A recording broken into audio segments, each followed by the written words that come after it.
Hello नमस्कार दोस्तों, Ravi online classes में आपका स्वागत है। होप कि आप बिजली विभाग की तैयारी में लगे होंगे। तो आज हम लोग देखेंगे मॉडल सेट प्रैक्टिस नंबर 15। इससे पहले सारे सेट करवा दिया गया है, आप जाके प्ले लिस्ट में देख लीजिएगा। पहला क्वेश्चन है हिंदी। थोथा चना बाजे घना मुहावरे का अर्थ का चयन करें। थोथा चने बाजे घना मुहावरे का अर्थ क्या होता है? तो दिखावा बहुत कहना परंतु सार ना होना।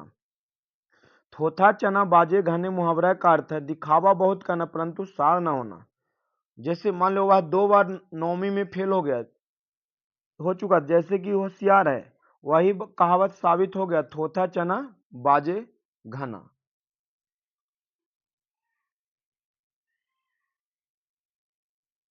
अचानक घबरा जाना अर्थ के लिए निम्नलिखित में से उचित मुहावरा कौन सा होगा? अचानक घबरा जाना में अर्थ के निम्नलिखित में से उचित मुहावरा का चयन करें। तो हाथे से तोते उड़ना। हाथों से हक्का बक्का आ जाना नहीं, हाथों से तोते उड़ना होगा दोस्तों। क्या होगा? तोते उड़ना। हाथों से तोते उड़ना का अर्थ है अचानक घबरा जाना।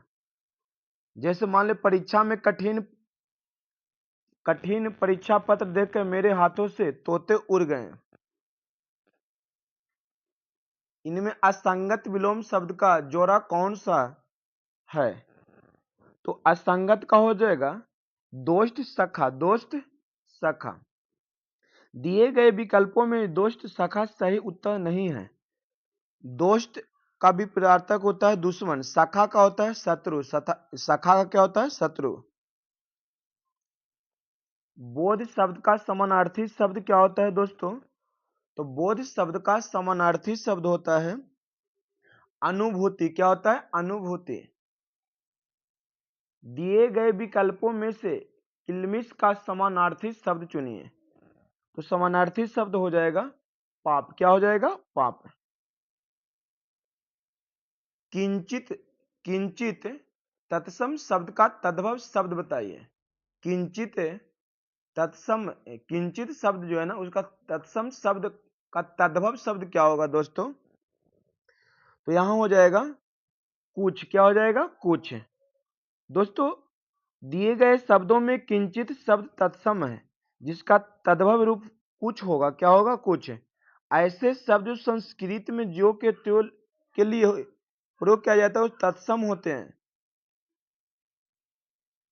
दिए गए विकल्पों में से गोष्ठी का पर्यायवाची शब्द कौन सा होगा? तो गोष्ठी का पर्यायवाची शब्द सभा होता है। क्या होता है? सभा। दोस्तों, इसके बाद जस्ट आपको रुक्मिणी प्रकाशन का सेट चालू किया जाएगा और किरण पब्लिकेशन 26 को करवा दिया गया है।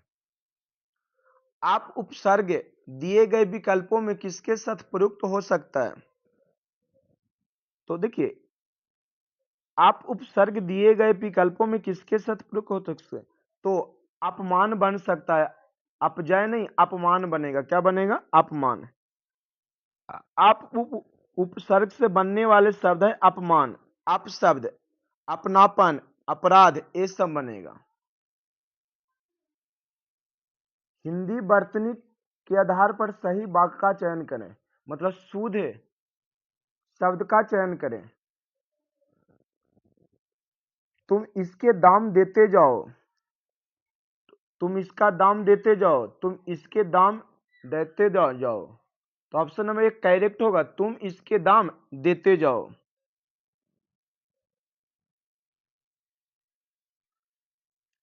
यह जीवन क्या है? निर्झर है। यह जीवन क्या है? निर्झर है। इस वाक्य में प्रयुक्त अलंकार को पहचानिए।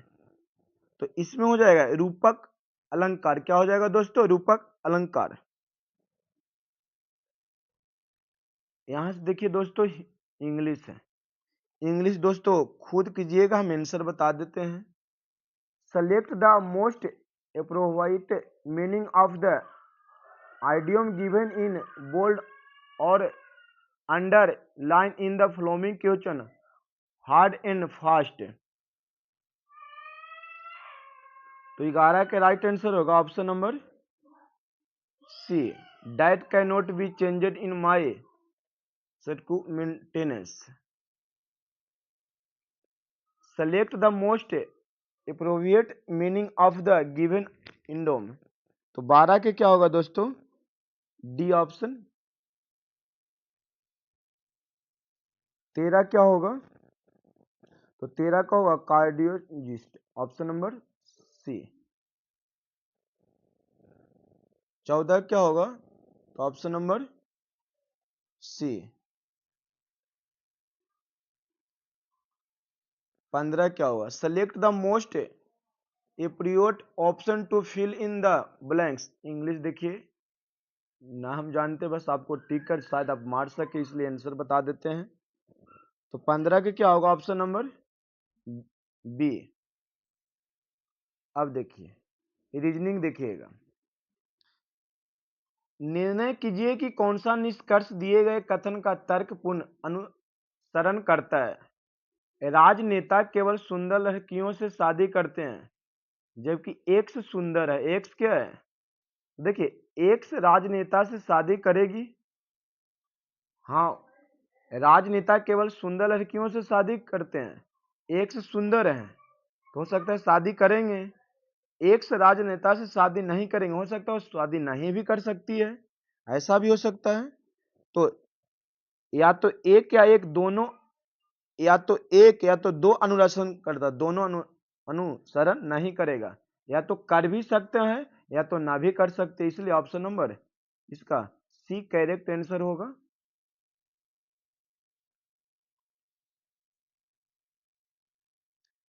दिए गए कथनों को सही मानिए और निर्णय लीजिए कि दिए गए कथनों में निश्चित रूप से कौन से निष्कर्ष निकाल सकते हैं। तो कहता है सभी शार्क मछलियां हैं। शार्क क्या है? मछली हैं। और कोई भी शार्क सांप नहीं है। तो ऑप्शन दिया है कोई भी सांप शार्क नहीं है। सही, कोई भी। देखिए यह सांप और शार्क में कोई संबंध है नहीं, कोई भी शार्क सांप नहीं है, दोनों को एक ही कर दिया है। तो दोनों निष्कर्ष सही होगा। तो कोई भी दोनों अनुरक्षण करता है, तो ऑप्शन नंबर डी इसका करेक्ट आंसर होगा। शाम 4:52 बजने पर घंटे की सुई और मिनट की सुई द्वारा बनाए गए दोनों कोणों में छोटा कोण कितने डिग्री का होगा? दोस्तों एंगल निकालने के लिए एक फॉर्मूला होता है 11m/2 + 30h, यही होता है। यहाँ पे मिनट 52 दीजिएगा और घंटा 4 दीजिएगा। घंटा कितना दीजिएगा? 4। तो एंगल जो निकल के आएगा 166 डिग्री आएगा। कभी कभी ऑप्शन में 166 डिग्री ना रहने पे 360 डिग्री में से घटाना पड़ेगा। तो ऑप्शन नंबर क्या होगा? डी इसका करेक्ट आंसर होगा।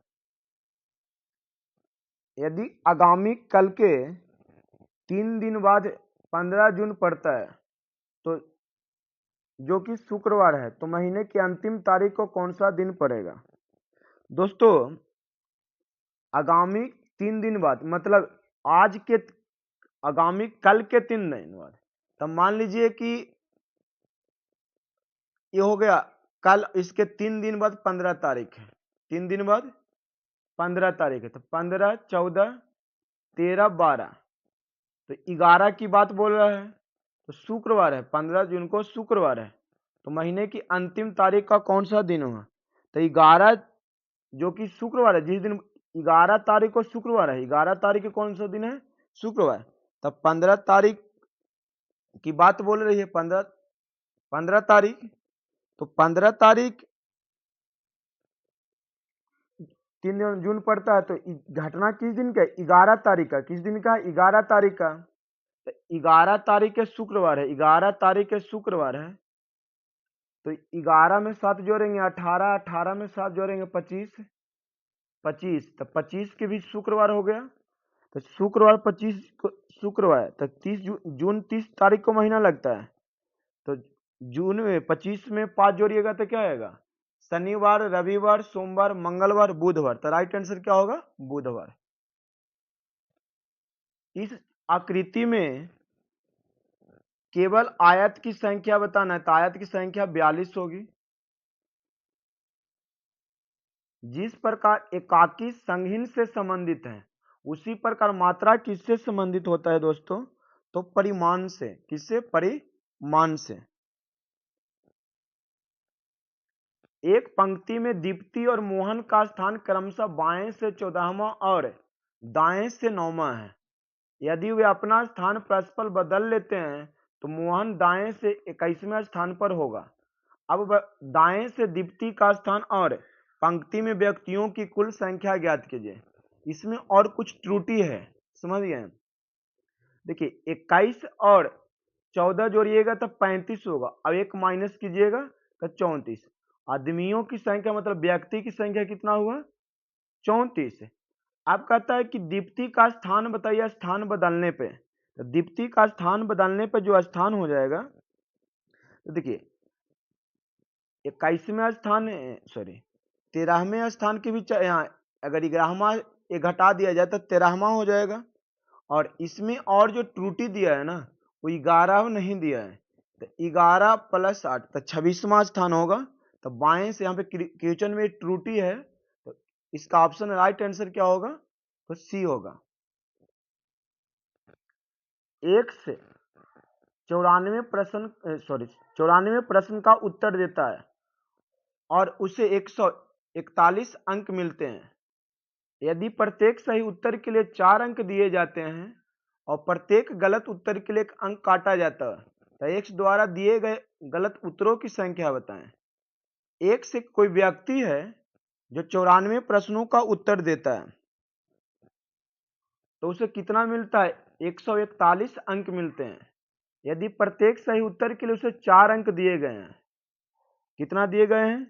तो मान दिए गए और प्रत्येक गलत के लिए 1 काटा गया है, तो x द्वारा दिए गए गलत उत्तर बताएं। तो माना गलत उत्तर 1 और सही उत्तर कितना है? 94 - x। 94 - x। अब सही उत्तर के लिए उसे 4 दिया जाता है और गलत के लिए उसे 1 अंक काट लिया जाता है। 1 अंक काट लिया जाता है।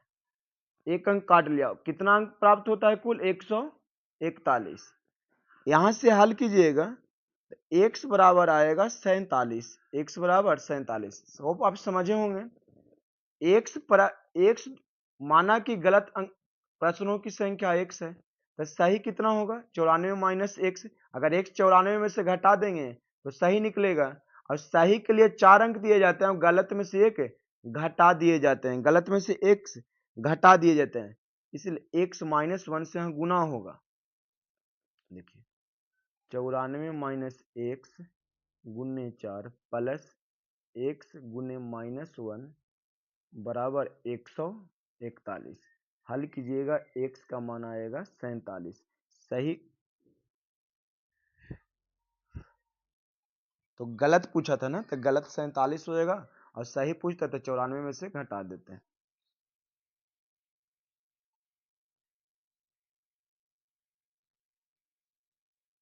दिए गई जानकारी को ध्यानपूर्वक पढ़िए और निम्न प्रश्नों का उत्तर दीजिए।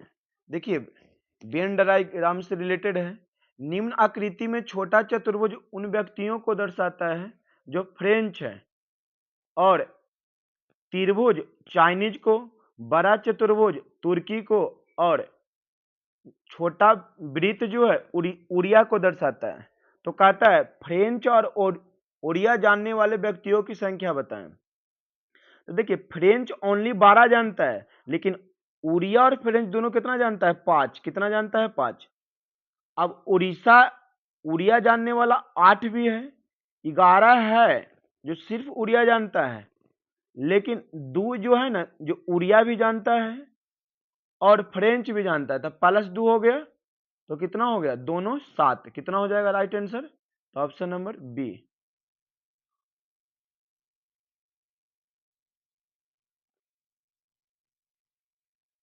निम्नलिखित संख्या श्रृंखला को पूर्ण करें। तो देखिए 109, 74, 46, 25, 11 कितना का अंतर है दोस्तों? तो 35 का। 35 के बाद कितना का अंतर है? 28 का। 28 के बाद कितना का अंतर है? 41। 41 के बाद 14 और 14 के बाद कितना का अंतर है? फिर कितना घटेगा 11 में यहाँ? तो 7। तो 11 में 7 घटेगा, कितना बचेगा? 4। तो ऑप्शन नंबर क्या होगा दोस्तों? B, sorry C. निबल में IPv4 एड्रेस पता की लंबाई कितनी होती है? कंप्यूटर यहां से शुरू होती है।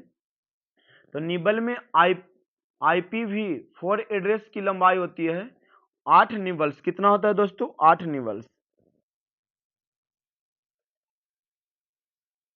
विंडोज 10 सिस्टम में ओपन एप्लीकेशन के बीच स्विच करने के लिए निम्नलिखित में से कौन सा कीबोर्ड शॉर्टकट इस्तेमाल किया जाता है?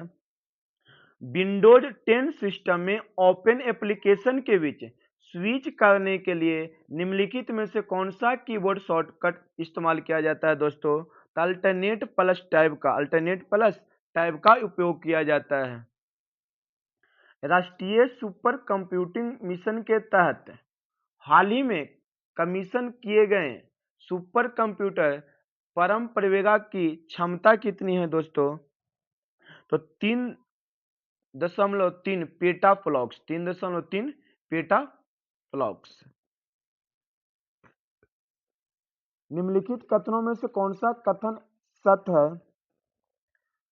तो एस रैम और डी रैम दोनों ही रैंडम एक्सेस मेमोरी है। ऑप्शन नंबर ए सही है, बाकी रॉन्ग है सर। सीपीयू द्वारा मेमोरी में किसी लोकेशन के एक्सेस में लगने वाला समय निम्न में से कौन सा है? दोस्तों सीपीयू द्वारा मेमोरी में किसी लोकेशन के एक्सेस में जो समय लगता है वो कौन सा होता है? तो होता है मेमोरी एक्सेस टाइम। याद रखिएगा, मेमोरी एक्सेस टाइम क्या होता है? Memory access time. निम्नलिखित में किस प्रकार की रीड ओनली मेमोरी को विद्युत आवेश के संपर्क में लाकर मिटाया जा सकता है और फिर से प्रोग्राम किया जा सकता है? तो एफ रोम का। एमएस वर्ड में एक नया पैराग्राफ बनाने के लिए निम्न में से किस के का चाबी का प्रयोग किया जाता है? तो इंटर का। एमएस वर्ड में जब एक नया पैराग्राफ बनाना है तो हम के का उपयोग करते हैं। उस के का नाम है इंटर। के का उपयोग किया जाता है। मेमोरी के संदर्भ में यूएसबी का पूर्ण रूप क्या होता है? तो मेमोरी के संदर्भ में यूएसबी का पूर्ण रूप होता है यूनिवर्सल सीरियल बस। कॉपी किए गए टेक्स्ट को पेस्ट करने के लिए प्रयुक्त शॉर्टकट कुंजी कौन सा है? तो Ctrl+V होता है। कॉपी किए गए टेक्स्ट को पेस्ट करने के लिए प्रयुक्त शॉर्टकट कुंजी जो होता है वो Ctrl+V होता है। निम्न में से कौन सी एक वोलेटाइल मेमोरी है? तो रैम। क्या है? रैम। कंप्यूटर प्रणाली में आईडीएन का पूर्ण रूप क्या होता है? तो कंप्यूटर प्रणाली में आईडीएन का पूर्ण रूप होता है इंटरनेशनलाइज्ड डोमेन रेम। Internationalized domain range. Option number B. नहीं, इंटरनेशनलाइज्ड डोमेन रेंज, इंटरनेशनल नहीं सर। कंप्यूटर सिस्टम में निम्नलिखित में से कौन सा सहायक मेमोरी का हिस्सा नहीं है? तो कंप्यूटर सिस्टम में मेमोरी का हिस्सा नहीं है तो पैरोम नहीं है, पीरोम नहीं है। चुंबकीय टाइप है, सीडी रोम होता है, फ्लॉपी होता है। निम्नलिखित में कौन सा सुपर कंप्यूटर नहीं है? तो दोस्तों इक्का सुपर कंप्यूटर है, परम सुपर कंप्यूटर होता है, K3 सुपर कंप्यूटर होता है, लेकिन पीडीएस सुपर कंप्यूटर नहीं है। डीवीआई किस प्रकार के सिग्नल को पास करता है? तो डीवीआई सिर्फ डिजिटल और एनालॉग वीडियो दोनों सिग्नल पास करता है। डिजिटल और एनालॉग वीडियो दोनों सिग्नल को पास करता है। निम्नलिखित में से कौन सा डीआरडीओ द्वारा विकसित एक मल्टी बैरल रॉकेट सिस्टम है दोस्तों? तो डीआरडीओ द्वारा विकसित एक मल्टी बैरल जो है वह पिनाका है। क्या है? पिनाका। त्रिशूल धनुष पृथ्वी इसरो द्वारा छोड़ा गया है। राजभूमि सुधार अधिनियमों को संवैधानिक सुरक्षा प्रदान हेतु सम्मिलित किया गया। सर यहां से जीके शुरू है 10। राजभूमि सुधार अधिनियमों को संवैधानिक सुरक्षा प्रदान करने हेतु सम्मिलित किया गया है। तो 9वीं अनुसूची में राजभूमि सुधार अधिनियम कैमा अनुसूची में शामिल किया गया? 9वीं अनुसूची में। भारत के प्रथम प्रधानमंत्री जवाहरलाल नेहरू के कार्यकाल के दौरान भारत के संविधान में 9वीं अनुसूची को पुनः स्थापित किया गया था। इसे 1951 के द्वारा संविधान में जोड़ा गया था। भारतीय संविधान का कौन सा अनुच्छेद अल्पसंख्यकों को अपनी मनपसंद शिक्षण संस्थाओं को स्थापित एवं संचालित करने के अधिकार को संरक्षण प्रदान करता है? माना कि थोड़ा सा हार्ड है लेकिन बेस्ट है सर। भारतीय संविधान का कौन सा अनुच्छेद अल्पसंख्यकों को अपनी मनपसंद शिक्षण संस्थान को स्थापित एवं संचालित करने के अधिकार को संरक्षण प्रदान करता है? तो अनुच्छेद 30। अनुच्छेद 30 भारतीय संविधान के अनुच्छेद 30 के तहत अपनी रुचि की शिक्षा संस्थानों की स्थापना और प्रशासन करने का अधिकार धर्म या भाषा पर आधारित अल्पसंख्यकों को प्रदान किया गया है। गुप्त युग में भूमि राजस्व की दर क्या था? दोस्तों गुप्त काल में जो लोग राजकीय भूमि पर कृषि करते थे उन्हें अपने उपज का एक भाग राजा कर के रूप में देना पड़ता था, और जो षष्ठांग तक होता था तो उपज का छठा भाग कहलाता था। क्या होता था? उपज का छठा भाग। निम्नलिखित में से कौन सा सूफीवादी सर्वाधिक रूढ़िवादी था? कौन सा सूफीवादी जो सबसे ज्यादा रूढ़िवादी थे? तो नक्शबंदी। नक्शबंदी। तृतीय आंग्ल मैसूर युद्ध के दौरान बंगाल के गवर्नर जनरल कौन थे? तो देखिए ब्रिटिश जनरल हमारे क्या थे? कॉर्नवालिस। 1786 में ईस्ट इंडिया कंपनी के लिए भारत के गवर्नर जनरल बनाए गए जो तृतीय आंग्ल मैसूर युद्ध के समय गवर्नर जनरल थे, लॉर्ड कॉर्नवालिस। झील दिए गए हैं, ऐसे सम्मिलित करना है दोस्तों। कौन सही सुम्मिलित है? तो देखिए लोनार झील जो है मध्य प्रदेश में नहीं, महाराष्ट्र में है। लोनार झील कहाँ है? मध्य प्रदेश। नक्की झील, नक्की झील राजस्थान में है। नक्की झील कहाँ में है? राजस्थान में। कोलेरू झील आंध्र प्रदेश, सही है। कोलोरी झील कहाँ है? आंध्र प्रदेश। पुलिकट झील केरल में नहीं है सर। पुलिकट झील जो है आंध्र प्रदेश में है। पुलिकट झील कहाँ में है? आंध्र प्रदेश में। आपको ऑप्शन नंबर सी है, बाकी सबका गलत है। तो लोनार झील कहाँ में है? महाराष्ट्र में। नक्की झील राजस्थान में। पुलिकट झील आंध्र प्रदेश में। कोलेरू झील आंध्र प्रदेश में है।